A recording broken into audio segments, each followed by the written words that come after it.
어떤 사람이 예수님께 와서 묻습니다. 세례 요한의 제자들하고 바리새인들은 금식을 하는데 왜 당신의 제자들은 금식하지 않습니까? 구약의 율법은요, 1년에 단 하루 대속죄일을 모든 유대인들이 반드시 금식해야 하는 날로 정해 놓았습니다. 근데 시간이 지나면서 이스라엘이 하나님 앞에 범죄한 일이 많고 이렇게 되면서 금식해야 할 때가 종종 있었죠. 하루를 금식하든 일주일을 금식하든 금식해야 할 일들이 많이 있었습니다. 그리고 이제 예수님 때에 오면 바리새인들이요, 경건의 행위로서 매주 월요일과 목요일에 금식을 했습니다. 일주일에 2차례를 했죠. 그리고 이것을 자신들의 경건의 표로 삼았습니다. 세례 요한의 제자들은 이들과 조금 다른 이유에서 금식을 합니다.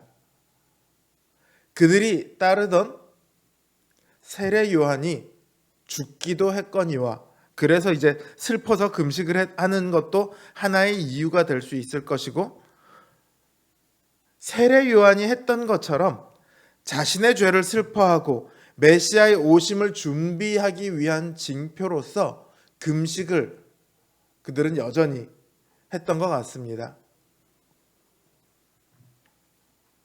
세례 요한의 제자들과 바리새인의 금식은 분명히 다릅니다. 하지만 공통점도 있어요. 어떤 공통점이 있냐면 둘 다 옛 언약, 곧 율법의 시대를 살아가는 사람으로서 하는 금식이라는 거예요. 옛 언약 하에서 인간은 자신을 낮추고 낮춰서 죽은 자처럼 여기며 하나님의 긍휼을 바라보아야 합니다. 하나님 제발 우리를 용서해 주시옵소서. 하나님 제발 우리를 도와주시옵소서. 내가 이제 죽게 되었나이다. 그 표현이 바로 금식입니다. 죽은 자처럼 되는, 아무것도 먹지 않아서 죽은 자처럼 되는 금식을 하면서 하나님 앞에 부르짖었던 거죠. 하지만 주님은 다른 시대를 살아가고 계십니다. 주님은 하늘의 권세를 가지셨으면서도 이 땅에 오셨습니다. 하나님께서 이 땅에 오셔야 했던 이유는 세상을 구원하기 위해 이 땅에 세워놓은 하나님 나라인 이스라엘이 언약에 실패했기 때문입니다. 그래서 온 땅이 하나님 나라로 나아갈 수 있는 길이 다 가로막혔습니다. 그래서 하나님의 아들이신 예수님께서 이 땅에 메시아로, 곧 그리스도로 오셨습니다. 구약의 선지자들의 예언에 보면요, 메시아는 죄인을 구원해서 하나님의 백성이 되도록 하는 일을 하실 뿐만 아니라 그들이 더 이상 하나님과의 언약에 실패하지 않도록 새 언약을 맺는 일까지 하게 되어 있습니다. 예수님은 그러니까 이 새 언약을 세우기 위해 이 땅에 오셨어요. 더 이상 예수님은 옛 언약에 속하신 분이 아니라는 거죠.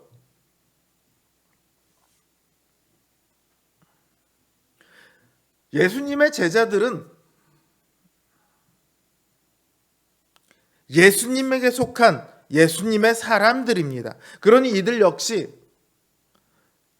새 언약 아래 이미 있는 사람들이죠. 새 언약의 시대가 왔는데 구원과 더 이상 실패 없는 복된 미래가 보장되어 있는데 슬퍼해야 할 일이 무엇이 있겠습니까? 모든 죄가 다 용서받았는데 다시 금식해야 할 이유가 무엇이 있겠습니까? 주님께서 늘 자신을 바라보시며 하나님께서 동행하고 계시는데 하나님의 도우심을 간절히 금식하면서 하나님 제발 나를 보시고 나를 도와주시옵소서 이렇게 외쳐야 할 필요가 무엇이 있겠습니까? 예수님과 제자들은 금식할 필요가 없습니다. 다만 예수님께서 이제 얼마 지나지 않으면 십자가에서 죽으셔야 합니다. 죽으셔야만 제자들도 세상도 구원을 얻을 수가 있죠. 그 날이 되면 제자들은 금식하고 슬퍼하게 될 겁니다. 그러나 지금은 아닙니다.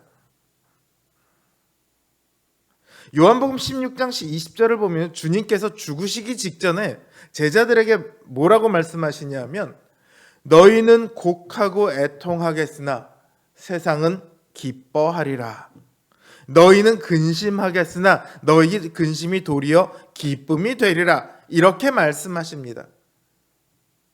제자들이 예수님의 죽으심을 슬퍼하는 것조차도 잠깐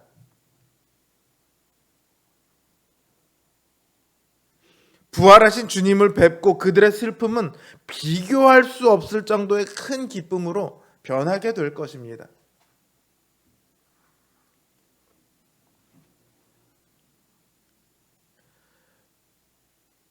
이처럼 주님과 함께하는 이들은 옛 언약 아래에서의 그 슬픔으로 자신을 채워야 할 이유가 없습니다. 옛 언약은 결코 이 새 언약을 이해하지 못합니다. 새 언약을 규정하지도 못합니다. 예수님은 이런 두 가지 비유를 하십니다. 헌 옷에 새 천조각으로 수선하지 말라.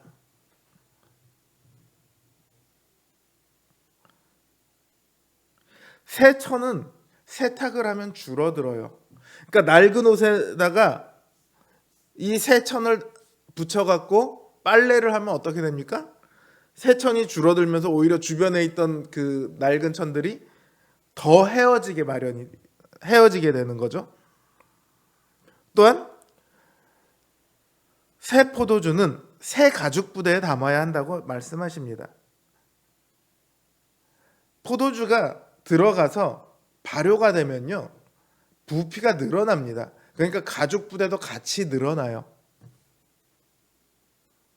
근데 만약에 이미 늘어나 있는 가죽 부대에다가 새 포도주를 가득 채워 놓으면 어떻게 되냐면 발효가 되면서 더 늘어나야 되는데 가죽이 늘어날 만큼 늘어나서 더 못 늘어나거든요. 그러니까 어떻게 됩니까? 터져 버리죠. 예수님께서는 옛 언약은 새 언약을 감당할 수 없다고 말씀하시는 거예요. 새 언약은 새 언약의 틀로서 새 언약에 합당한 생각으로서 그렇게 살아가야 한다는 겁니다. 율법이 아니라 오직 복음만이 이 새로운 시대, 새 언약 시대 하나님 나라 백성들의 원칙이 될 뿐입니다. 우리들은 이 새 언약의 시대를 살아가고 있습니다. 그럼에도 사람들은 마치 바리새인처럼 자꾸 어떤 기준을 만들려고 합니다. 기준을 만들고 그렇게 하지 않으면 큰일이라도 날 것처럼 때로는 거의 협박 수준으로 강요하기도 합니다.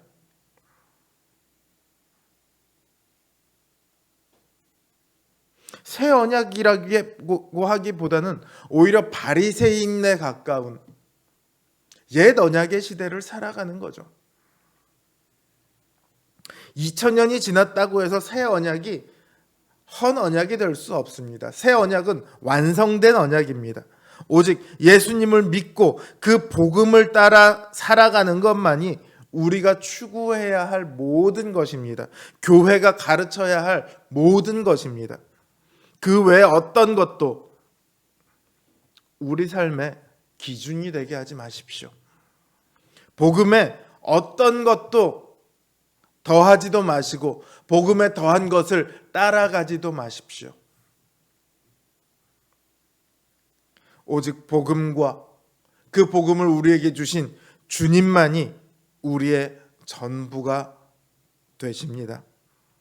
이 새 언약의 시대, 복음에 합당한 믿음의 길을 걸어가는, 그래서 날마다 주님과 동행하는 그 즐거움으로 가득한 저와 여러분들 되시기를 주님의 이름으로 기원합니다.